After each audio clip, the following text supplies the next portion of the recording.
For the good part of a month, I have been going through every single mainline Far Cry villain from Far Cry 3 up to Far Cry 6, and evaluating whether the villain was good, bad, terrible, or incredible. For example, I did a video on Far Cry 3's Vass, who, if I was monetized, would get me demonetized in about 5 seconds. Shut the Whoa, stop swearing, dude. Come on now. A video on quite possibly the most friendly villain I have ever seen. Hello! Did we enjoy our time with the CIA? A video on a man who really just wants to spread the word of what he believes in. War from the vials. The wrath of God upon the earth. Deploying flashbang. And of course, a video on Gus from Breaking Bad if he played Walter White. Hello, and welcome to the Los Pollos Hermanos family. My name is Gustavo, but you can call me Sus. But what villain is truly best out of all of the main Far Cry villains? But Truth, you didn't do a video on the Jackal from Far Cry 2. I really like him. Shut up, child. Sorry about that. In this video, we will look at which villain provokes the most emotion and which villain has the deepest message to say. Which villain has the deepest meaning behind their character and which villain's first and last impressions are best. Well, using these 4 main points, I'm going to go over every single villain I have already covered, giving them a score out of 10 in the respected categories, and then finally ranking all villains from worst to best. Wait, before you continue watching this video, make sure to like, comment and subscribe, as 97% of you watching this video aren't subscribed. This will be the last Far Cry video I'm doing for a bit, so enjoy it whilst it lasts, and thank you guys ever so much for watching. It truly really does mean a lot to me. Thank you guys. This list off, we're starting with Vass, and we're starting with the emotional factor. How does Vass affect the player emotionally? And the real question is, how doesn't he affect the player emotionally? From the very first moment we meet Vass, we know exactly who and what he is about. Vass is a pirate who kidnaps and sells people for money for a living. And from just the intro alone, we know exactly what sort of pirate Vass is. The first thing we see Vass do to you is taunt and tease you whilst you're locked in a cage. From then, he impulsively shouts at your brother. Jumping out of airplanes, flying like birds. That is crazy. I like this phone. This is a nice fucking phone. So, what do we have here? Grant and Jason from California, huh? Well, I hope your mama and your papa really love you, because you 2 white boys, you look very expensive. And that's good, because I like expensive things. I'm sorry, what did you say? What did you say? Do you want me to slice you open like I did your friend? Shut the fuck up! I want a cheeseburger, pussy, and a cigarette. This from the start of the game tells you that Vass is an impulsive, dangerous and scary character, and I felt very scared, very fearful and very interested in Vass as a character. All of this just from the opening sequence alone. Vass throughout Far Cry 3 is extremely impulsive, and this makes him very hard to predict. You can't predict what Vass is going to do. You can't predict whether he'll scream, shout, go quiet or go psychotic on you. You just don't know. And throughout Far Cry 3, this makes the player very intrigued in Vass, but also very unsure of him and very concerned of what he can do, and very borderline fearful. But this not only massively helps to make Far Cry 3 a much better game, but also helps to make Vass a hugely better character. Vass can make you feel scared, intimidated, interested, and even sometimes feel sorry for him. And it's for all these reasons that I'm going to give him a 9 out of 10 in the emotional factor. But what is it like meeting and seeing Vass for the first time? Well, like I said before, when we first see Vass, our first impressions of him is fear, interest, and wanting to stop him. All of these emotions are from how Vass treats us and sees the player in the opening segment of Far Cry 3, with Vass being particularly kind to the player at the end of the intro mission by murdering our brother. Run, Forrest! Run! part of me wishes we saw a little bit more from Vass in this opening segment, but that part of me also says the same thing for the whole game, so I really do feel like it is okay, and we do see what Vass is all about through just this opening section. Now, what about the last impressions of Vass? What is the last we see of Vass, and is it a satisfactory end to his amazing character? And yeah, this ending to Vass's character is very satisfactory. It starts with Vass getting the jump on you, stabbing you with a knife covered in some form of drugs which allow you to hallucinate, in this hallucination you will have to find Vass, while a load of Vasses try to warn you about the events that are to come. I think my favourite thing to the ending of this character is that when you go to kill Vass, he doesn't fight back, he only dodges your attacks, and then he simply lets you kill him. It's so in character for him. He knows that his sister is corrupting you, but he's given you his warning, and now he lets you walk your own path, as he himself has warned you about her manipulative ways. So for all this, I'm going to give Vass a 9 out of 10 when it comes to first impressions and last impressions. In fact, I would say the only thing that makes his first and last impressions slightly weaker is the fact that we now don't know what the fuck his last impressions meant, considering he's alive in Far Cry 6. But still, nonetheless, a great character and a great send-off. Vass, for the most part, does just sound like some crazy person, but that's kind of the point, but I'll touch on that in a minute. But for now, let's answer the question of, does this psychopathic man have something deeper behind what he is saying, or is it all just crazy talk? Well, I can definitely say that there is a deeper meaning to what Vass is saying, and that deeper meaning is family. A YouTuber called Pyrocynical goes into far more detail in his 2-hour review of Far Cry 3, which I would definitely suggest to check out if you haven't already. But to shorten it, basically Vass talks about family a lot throughout Far Cry 3. Fuck, Ari. There was a time where I'd do anything for my sister. You know, first time I ever killed was for my sister. It was not enough for her. No, please. You see, the thing about our loved ones, right? Our fucking loved ones! They come and they blindside you every fucking time. So they say to me, they say, Vass, who the fuck is it going to be? Them or me? Me or them? As it really does mean a lot to him. Vass also talks about betrayal a lot and what it's like to be betrayed. You see, Vass's deeper message is one that links into Far Cry 3's story very well and is actually very important to the overall plot of Far Cry 3's story. You see, throughout Far Cry 3's story, Vass was simply trying to warn the player about what he thought his sister Citra was trying to do to you, which is manipulate and use you, which we find out is definitely true. Vass obviously knew this from the very start. In fact, we can even see this in some of his earliest speeches where all he talks about is family, and we can clearly see the point he's trying to get across is that family is dangerous. This message is done so well, so overall I'm going to give Vass an 8 out of 10 on this category. But now it's time for the most important question of them all. What about Vass? Is there a deeper meaning behind Vass himself? The answer to this question, of course, is yes, and it's genius. I said earlier on in the video that I would cover how the point of Vass is literally the definition of insanity, and congratulations, we've reached that point in the video. The whole reason Vass is in the game, and the deeper meaning behind Vass, is in my opinion to spread the message of insanity. Vass throughout Far Cry 3's story monologues about many things, betrayal, family, but his most famous monologue is on insanity, and how he thinks that everyone around him is insane. What he fails to mention in this monologue is that he too has fallen to insanity. Vass's definition of insanity is doing the same thing over and over and over again without even knowing. But by his logic, he has also fallen into this trap of insanity, capturing the player over and over again but just letting you escape or just failing to kill you.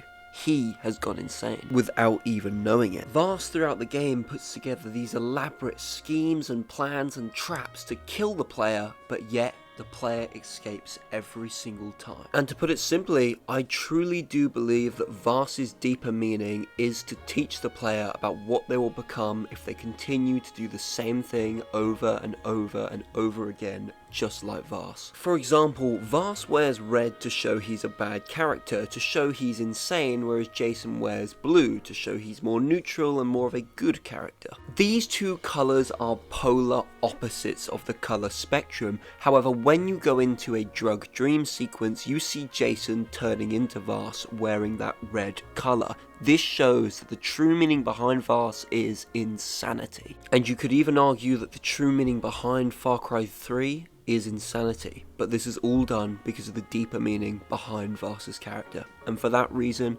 I'm going to give this section a 10 out of 10. Now let's go over Pagan Min and talk about how he makes the player feel emotionally. Overall, I'm happy to say there is quite a good bit of emotion put into Pagan Min's character. When we first meet Pagan Min, we are shown a lot about him, but one of the key things we're shown about him is how surprisingly positive and how good he is to the player AJ. This allows the player to instantly feel interested in Pagan Min and want to learn more about him. We also see that he is funny as fuck. Cut blood on my fucking shoes. He also shows us that he can be very dangerous. All of this overwhelms the player with emotions such as interest, confusion and curiosity just in the intro alone. Throughout Far Cry 4's story we feel a range of emotions towards Pagan Min. One of the most outstanding ones is lack of understanding. We don't understand why Pagan Min is so nice and non-hostile towards the player but yet so hostile and violent to people he doesn't like. However, the reasoning behind all of this is revealed at the end of the game, where in a very emotional scene, Pagan Min explains how he lost his daughter, his wife, and us all in one foul swoop. This all happened because he had an affair with the leader of the Golden Path's wife. All of this being revealed at either the start or end of the game, depending on what decision you made. And it's at this moment the player once again feels overwhelmed with emotions, the main one being sorry for Pagan, because the player soon realizes that this is not a man who was born evil, but a man who was made evil by truly horrific and tragic events. And it's for all those reasons that I'm going to give Pagan a 10 out of 10 on this segment. Now let's talk about our first impressions of Pagan Min and our last impressions of Pagan Min. And our first impressions are brilliant. He shows up in a helicopter and tells us exactly everything we need to know about him in just under 3 minutes. In this time we learn that Pagan will kill in an impulsive moment. He shows his compassion for the player, which intrigues us, and of course he shows that he is funny as fuck. All of this is incredible and it's done all in just under 3 minutes, which truly is amazing. All the intrigue we get from this is great. But what about Pagan's final impressions? Well, this can go 2 or well technically 3 ways, but we won't count the alternate secret ending of Far Cry 4. If we shoot Pagan Min, we are left thinking he was just some crazy dictator who had a strange thing for us. But if we let the man live, he will not betray us. He will not kill us, but he will simply show us how hard his life has been and how full of pain it has truly been. As well as give us, the player, exactly what we wanted from the start, a resting place for our mother, and basically give us Karat, which he explains to us was rightfully ours. By the end of Far Cry 4, we truly understand and like Pagan Min as a character, and we understand him through and through from start to finish, and for all these reasons, I'm going to give Pagan Min a 9 out of 10 in this category. Now, does Pagan Min have a deeper meaning behind what he is saying? Well, the answer to this question is yes and no.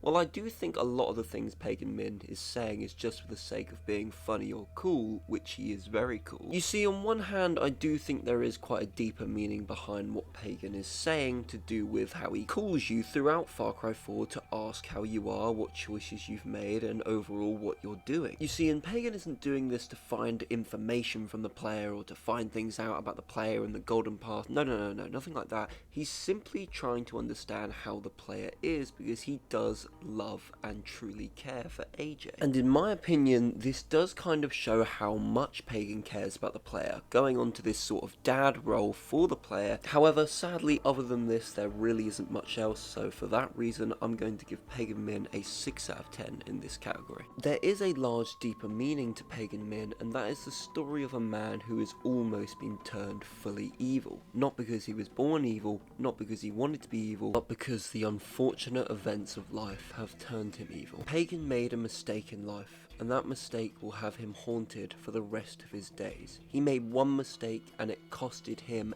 everything. And that truly is what Pagan Min's character represents and means. And the love he has for AJ represents the small and little and the only love he has left in his heart. I find all endings to Far Cry 4 truly sad, because even in the ending when you hear Pagan out, he's lost everything. The Golden Path have taken over his country and he truly has nothing left. Pagan Min does not want to be a bad leader of his people, but he feels like he can't care for the people he feels are related to the man who took everything from him. The story behind Pagan Min's character and the deeper meaning behind him is truly saddening, and for that reason I'm going to give Pagan Min a 10 out of 10 in this category, because he truly does have a deeper meaning behind his character. Now let's talk about Joseph Seed and how he affects the player emotionally. You see, on one hand I feel like Joseph Seed doesn't really provide any emotion towards the player at all, but on the other hand I think he does, and I think he does really well. For example, on one hand, I think when he starts emotional speeches, he starts them really well and really intrigues the player and almost makes the player feel sad for him, but then those speeches turn to nothing, as you realise he's just waffling and a lot of the things he's saying aren't making sense. He can often feel quite over the top and often appears out of nowhere just saying random shit he feels like saying. You have done. You are not beyond salvation. You're not here by accident or by chance. You are here by the grace of God. God given a gift. However, on one hand, I do think he can offer quite a lot to the game's story and to the player when it comes to emotion. However, Joseph Seed uses emotion in a different way. While we have interest in characters such as Vass and Pagan Min, we almost have this big fear of Joseph Seed, this lingering and looming presence which can't be described, in my opinion, for any other Far Cry villain except Joseph Seed. It's this strange looming fear, and we don't really know what will happen to us when we're around him, and it's very good. Like I say before, we really don't fear any other Far Cry villain like we do the Father, and that's because his presence truly is incredible. We're especially terrified and scared of the Father at the very start of the game, and in my opinion at the very end, with the very creepy ending with him, which is just great. And granted, I'll give it to Far Cry 5, they did make me feel sad for the Father once in the story, so that counts for something. So for this category, I'm going to give Joseph Seed a 7 out of 10. Now let's talk about our first and last impressions of Joseph Seed. Now, our first impression of Joseph Seed is when we're tasked with arresting him, and I have to say this opening scene with Joseph Seed is brilliant. It tells us everything we need to know about him and shows us everything we need to know about him. In this opening, Joseph is creepy, Joseph is strange, and Joseph is very, very crazy, which is exactly how he acts throughout the game. This helps to not only set the entire tone of Far Cry 5, but also help to set the tone of Joseph Seed's character throughout the game. And keep your hands where I can see them. There they are, the locusts in our garden. See, they've come for me. They've come to take me away from you. They've come to destroy all that we've built. Sadly, our last impressions of the Father are very underwhelming and can't be the same said as our first. In fact, they're extremely disappointing in both endings. In one ending of Far Cry 5, Joseph Seed literally tells the player to fuck off, and they do, and that's it. It's probably the most boring and lazy ending to a game I've ever played. In the other ending, you have a boss fight with the Father, which is fucking terrible and makes no sense, and then it turns out he was right about the world ending and the world starts to end, which by the way doesn't feel deserved or realistic whatsoever. Now, the only good thing I can say about this ending is that at least you don't drive off in a car and then the screen cuts to black. Instead, you're taken to Joseph Seed's sex dungeon, there's a really short but actually really good monologue by Joseph Seed, and then the game ends. So for these reasons, I'm gonna have to give this segment a 6 out of 10. So does Joseph Seed have something deeper behind what he's saying? Well, the blatant answer to this is sadly no, not in my opinion. The ideology behind what Joseph Seed is saying is about being enlightened by this cult that he truly believes will save the human race, will save humanity,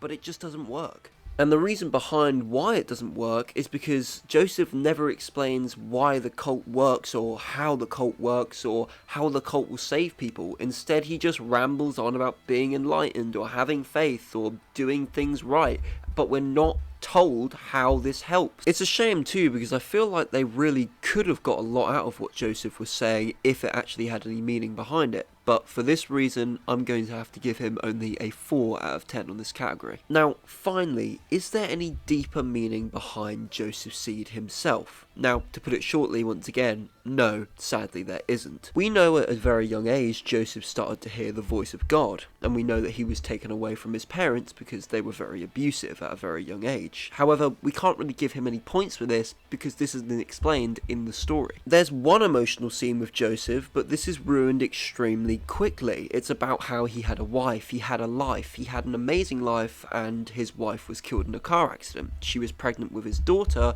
and when he went to see his daughter, the voice of God took over and told him to kill her. Now, this would be sad if we got some backstory on Joseph's mental health condition, how he grew up, how he lived, but there's really not a lot to Joseph's backstory, which makes it very hard to find any form of compassion for a man who seems crazy. I feel like deep down somewhere there was a deeper meaning behind Joseph Seed, a man who has clearly been wrong and lost everything throughout his life, and the one thing, the end of the world that he thinks is coming, and everyone thinks he's crazy, he's finally right. And I do think deep down that they were going for something like that, but it doesn't work when he's not fleshed out enough. And plus, the whole cult thing, like I said before, does not work. He wants to save the world, but he thinks saving the world is killing people in some of the most fucking horrific ways possible. And it's for all these reasons that I'm sadly going to have to give Joseph a 4 out of 10 on this segment. And finally, let's talk about Anton Castillo and how he makes the player feel emotionally. Yeah, I feel like this is going to be a lot quicker round because obviously Anton's a bit of a shit villain, but how does he make the player feel emotionally? Well, he makes them feel absolutely nothing emotionally. Well, I suppose that's a lie. He does make them feel pain from the absolutely painful experience you have when you see him. Anton couldn't feel more disconnected from the player character than any other villain, and for this reason, I'm going to straight away give him a 3 out of 10. There's literally no connection emotionally with Anton, and I can't even waffle on in this segment. This is it. There's nothing. Now, what about our first and last impressions of Anton Castillo? Well, I'm happy to say our first impressions actually aren't that bad, a bit like Joseph Seed, showing and telling us absolutely everything we need to know about Anton Castillo, him appearing in this very bold and scary manner, showing us his power, and sort of really getting to grasp who he is as a character. Love to fish. We would go out on a boat, just like this, and we would catch the fish, and then release them. He would say, it's not always about your stomach, mijo. It's about the challenge. Except when he caught a big, fat, juicy marlin, he was too proud to let that fish go. Say, Tirano! You have poisoned Yana! You have poisoned your soul! However, sadly, his last impressions are fucking awful, with us going to meet him and not even getting to kill him ourselves. Instead, he fucking kills himself along with his son. It's for this reason that I'm having to give Anton Castillo a 5 out of 10 when it comes to first and last impressions. The last impression we see of him is absolutely terrible and makes little to no sense. Is there anything deeper behind what Anton Castillo is saying? Well, simply put, once again, sadly not. Anton Castillo's deeper meaning behind what he was saying should have been about a very realistic look on the world and how all the countries will jump to get something, even if there's human rights violations, even if there's problems, it doesn't matter, as long as there's money involved. However, sadly, we didn't get that. Instead, we got a man who likes to shout, scream, and shit himself a lot. But the irony was, I hated kids. But Maria, she had a way with words. And here you are, mijo. And it's for that reason that I'm going to have to give Anton Castillo a 4 out of 10 in this segment. And finally, what about the deeper meaning behind Anton Castillo himself? Is there anything more to his character? Once again, fucking no, of course there isn't. There really isn't anything deeper behind what Anton Castillo is saying, and there really isn't anything deeper behind Anton Castillo himself. He literally is Pagan if Pagan was just a ruthless dictator and there was nothing else to him. Anton is an arsehole, Anton is unlikable, and there is nothing deeper behind him. Sure, we get some cute moments where he talks about his dad, sure, we get some nice moments with his son, and sure, some of his speeches are quite powerful, but there's nothing deeper to his character, and it's for that reason I'm going to give Anton Castillo a 2 out of 10 in this segment. And now it is time for the moment you've all been waiting for, the final ranking. In this section of the video, I'm going to rank each Far Cry villain from worst to best. In last place, out of the entire 40 points he could have got, Anton Castillo has 14. He's boring, he's bland, he's everything that a Far Cry villain shouldn't be, and for that reason, he's going in last place. In second to last place, and I know this will be a very controversial pick for whatever reasons you have, let me know in the comments, we have Joseph Seed with 21 out of 40 points. I'm sorry, but in my opinion, Joseph Seed is just not that good of a villain, so he is going into second to last place. But what's this? It seems we almost have a tie, with one of the next villains getting 36 points, winning it, and the other one getting 35 points out of 40, losing it for them. Who will it be? Is it the much loved, much appreciated, and fantastic villain which is Vass from Far Cry 3, or the incredibly written, incredibly powerful, and incredibly story-focused villain which is Pagan Min from Far Cry 4? Leave your comments down below, like, subscribe, and I'll see you all in the next video. Alright, don't worry, I'm joking. The winner of my ranking, the best Far Cry villain overall with 36 out of 40 points is Vass. This was incredibly hard to do as I love Pagan and I love Vass, and I constantly flip between thinking who's better and who's worse, but Vass overall in my opinion is the better villain. And this was incredibly hard to do because I love Pagan Min and I really do find it hard to decide myself who I like more, Pagan Min or Vass, but in the end I truly think Vass is an incredible character. Vass's deeper meaning to what he's saying is incredible, and Vass's deeper meaning behind his character is no argument the best in the entire Far Cry series. And it truly is amazing. I think it speaks volumes to this day when Vass is still getting edited, still getting talked about, and still getting praised. He's an incredible character and he is loved forever. And there we go, guys. I've finished it. This has been an incredible journey, an incredible experience going through these Far Cry games, looking at these villains and talking about them and reviewing them. I've just loved it. I'm going to be stepping away from the Far Cry series for a bit, so I'd like you guys to let me know what you want to see more of from this channel, what you want to see going forward, and I'd urge you to stay with me in going forward. Even if you've just come to see this Far Cry content, I would urge you to stick around for more. There's a reason why I didn't bring performance up in this video, and it's because I want you guys to know that I truly love and respect each and every actor behind the scenes of these characters. They do an incredible performance with what they're given, and they're all amazing actors. But that is it from me for now when it comes to Far Cry. I will continue posting as I usually do. Sorry this video took a bit longer than a week to come out. It was quite a high production video, so I had to try my best to get it out in as much time as I could. But thank you guys ever so much for watching. I love you always. You guys stay safe. Like, subscribe, comment, share. You know what to do, and I'll see you all in the next video. Goodbye.